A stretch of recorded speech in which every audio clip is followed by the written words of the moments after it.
আসসালামু আলাইকুম। কেমন আছেন সবাই? আশা করি আল্লাহর রহমতে যে যেখানেই আছেন সবাই খুবই ভালো আছেন। আবারও হাজির হয়ে গেলাম নতুন একটি রেসিপি নিয়ে। আজকে তৈরি করে দেখাবো গরুর মাথার চামড়া দিয়ে খুবই মজাদার একটা রেসিপি। গরম গরম ভাতের পাশাপাশি রুটি বা পরোটার সঙ্গেও খেতে কিন্তু বেশ মজা লাগে। চলুন তাহলে দেখে নেই এর প্রস্তুত প্রণালী। মাথার চামড়াটা রান্না করার জন্য এখানে আমি পরিমাণ মতো কিছুটা মাথার চামড়া একেবারে রান্নার উপযোগী করে রেডি করে নিয়েছি।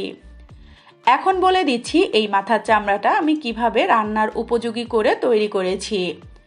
প্রথমে মাথার চামড়াটাকে নিয়ে ছোট ছোট করে টুকরো করে নিয়েছি। তারপর ফুটন্ত গরম পানিতে 15 থেকে 20 মিনিটের মতো খুব ভালো করে জাল করেছি। তারপর মাথার চামড়াগুলো যখন শক্ত হয়ে গিয়েছে সেই পর্যায়ে ঠান্ডা করে নিয়ে আমি একেবারে আলু বা পটল যেভাবে করে ছুলে নেই সেভাবে করে ছিলে ফেলেছি। দেখতেই পাচ্ছেন আমি কিন্তু আগে জানতাম না এটা পরিষ্কার করার প্রসেসিংটা, বাট এবার পরিষ্কার করে আমি বুঝে গেছি কতটা সহজভাবে এই চামড়াটা পরিষ্কার করা যায়।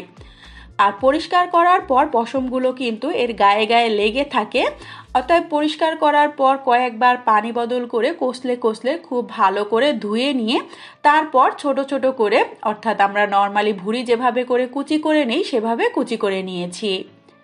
এখন চলে যাব সরাসরি মূল রান্নায়। রান্না করার জন্য চুলায় একটা প্যান বসিয়ে দিয়ে দিচ্ছি এখানে হাফ কাপ পরিমাণ সয়াবিন তেল। তেলটা ভালোভাবে গরম করে নিয়ে 2টা তেজপাতা আমি একটু ছিঁড়ে দিয়ে দিচ্ছি। তার সঙ্গে দিয়ে দিচ্ছি 2 টুকরো দারুচিনি, 2 টুকরো এলাচ, 3-4টা লবঙ্গ এবং 3-4টা কালো গোলমরিচ। তারপর এখানে দিয়ে দিচ্ছি হাফ কাপ পরিমাণ পেঁয়াজ কুচি। আমি এখানে কুচনো পেঁয়াজটা ব্যবহার করেছি, আপনারা চাইলে কিন্তু বাটা পেঁয়াজটাও দিতে পারেন। 2 টুকরো জয়ত্রী আমি এরকম হাত দিয়ে ছিঁড়ে দিয়ে দিচ্ছি, বেটেও কিন্তু ব্যবহার করা যাবে। তার সঙ্গে সঙ্গে দিয়ে দিচ্ছি এখানে স্টার মশলা। এখানে কিন্তু সম্পূর্ণ একটা স্টার মশলা আমি ব্যবহার করব না, জাস্ট অর্ধেকটা হাত দিয়ে ভেঙে এভাবে দিয়ে দিচ্ছি। যেহেতু মাথার চামড়া এই জন্য এই 2টা উপকরণ দিয়েছি যাতে করে এক্সট্রা কোনো বাজে স্মেল না থাকে। অনবরত নেড়ে চেড়ে পেঁয়াজটা হালকা একটু ব্রাউন কালার হয়ে গেলে সেই পর্যায়ে এখানে অ্যাড করে দিতে হবে 1.5 টেবিল চামচ পরিমাণ রসুন বাটা, 1 টেবিল চামচ পরিমাণ আদা বাটা। চামড়াটা আপনারা কতটুকু পরিমাণ রান্না করবেন সেই অনুপাতে মশলার অনুপাতটাও কিন্তু বাড়িয়ে কমিয়ে নিতে হবে।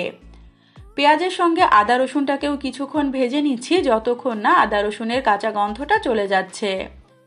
তারপর গুঁড়া মশলা দেওয়ার আগে সামান্য একটু পানি দিয়ে দিচ্ছি যাতে করে মশলাটা পুড়ে না যায়। প্রথমেই দিয়ে দিচ্ছি স্বাদ মতো লবণ। তারপর দিয়ে দিচ্ছি হাফ টেবিল চামচ পরিমাণ হলুদের গুঁড়া, হাফ টেবিল চামচ পরিমাণ জিরার গুঁড়া, হাফ টেবিল চামচ পরিমাণ ধনিয়া গুঁড়া, 1 টেবিল চামচ পরিমাণ শুকনা মরিচের গুঁড়া। ঝালটা কিন্তু সম্পূর্ণই অপশনাল, যে যেমন খেতে পছন্দ করেন সেভাবে ব্যবহার করবেন। তবে মাথার চামড়া বা ভুঁড়িতে কিন্তু একটু বেশি ঝাল ঝাল হলেই খেতে বেশি ভালো লাগে। 4-5 মিনিট ধরে মশলাটাকে কিন্তু খুব ভালোভাবে কষিয়ে নিতে হবে। সামান্য একটু পানি দিয়ে আমি মশলাটাকে কিন্তু 4-5 মিনিটের মতো একেবারে তেল ফুটা করে কষিয়ে নিয়েছি।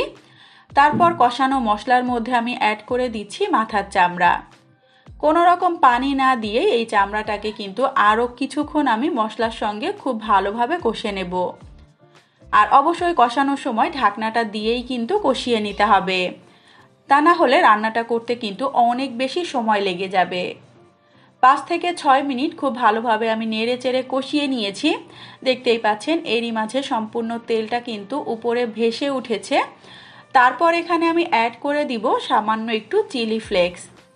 এই চিলি ফ্লেক্সটা আমি শুকনা মরিচটাকে তেলে নিয়ে হাত দিয়ে ভেঙে গুঁড়ো করে নিয়েছি। এটা দেওয়ার কারণে তরকারির কালারটা কিন্তু অনেকটাই সুন্দর আসে। সবশেষে এখানে সেদ্ধ হওয়ার জন্য দিয়ে দিচ্ছি পানি।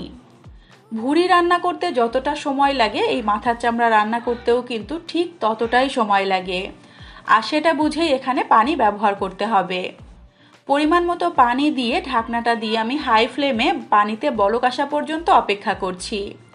দেখতেই পাচ্ছেন কিছুক্ষণের মধ্যে পানিতে বলক চলে এসেছে। এখন জালটা লো টু মিডিয়ামের মাঝামাঝি করে দিয়ে ঠিক 1 ঘন্টার মতো রান্না করে নিব। জাস্ট মাঝে মাঝে এসে একটু নাড়াচাড়া করে দিব, কারণ পর্যাপ্ত পরিমাণ সেদ্ধ না হলে এটা খেতে কিন্তু একেবারেই ভালো লাগবে না।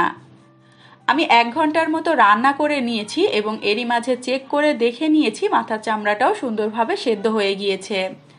আর দেখতেই পাচ্ছেন গ্রেভিটা কিন্তু আগের থেকে অনেকটাই ঘন হয়ে এসেছে। সেই পর্যায়ে এখানে অ্যাড করে দিচ্ছি একটা আলু। আলুটার উপরে খোসাটা ছাড়িয়ে আমি কিউব আকারে ছোট ছোট করে কেটে নিয়েছি। এখন নেড়ে চেড়ে মিশিয়ে দিয়ে ঢাকনাটা দিয়ে আবারও আলুটা সেদ্ধ হয়ে যাওয়া পর্যন্ত অপেক্ষা করছি। যেহেতু আলুটা আমি ছোট করে কেটে নিয়েছি, এটা সেদ্ধ হতে কিন্তু খুব বেশি একটা সময় লাগবে না। আবারও 6 থেকে 7 মিনিট আমি রান্না করে নিয়েছি। এরই মাঝে আবারও চেক করে দেখে নিয়েছি আলুটাও কিন্তু সুন্দরভাবে সেদ্ধ হয়ে গিয়েছে। এখন এখানে সবশেষে অ্যাড করে দিচ্ছি আমি ভাজা জিরার গুঁড়া এবং গরম মশলার গুঁড়া।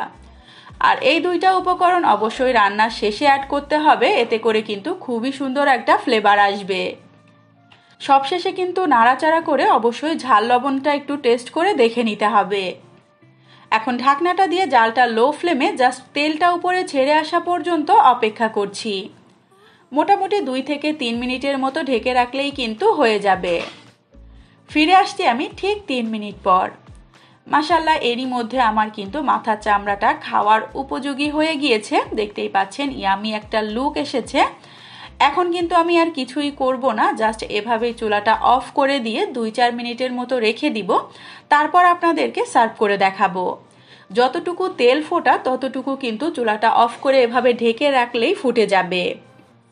ফাইনালি 3 থেকে 4 মিনিট পর দেখতেই পাচ্ছেন মাশাআল্লাহ আমি মাথার চামড়াটা একটা সার্ভিং বাটিতে তুলে নিয়েছি। আর এটা যে শুধু দেখতে সুন্দর হয়েছে সেটা কিন্তু না, খেতেও কিন্তু হয়েছিল বেশ মজার। তৈরি হয়ে গেল খুবই সহজভাবে মজাদার একটা মাথার চামড়ার ভুনার রেসিপি।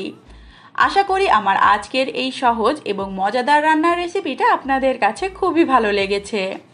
রেসিপিটা যদি সত্যিই ভালো লেগে থাকে চ্যানেলটাকে সাবস্ক্রাইব করে চ্যানেলের সাথেই থাকবেন।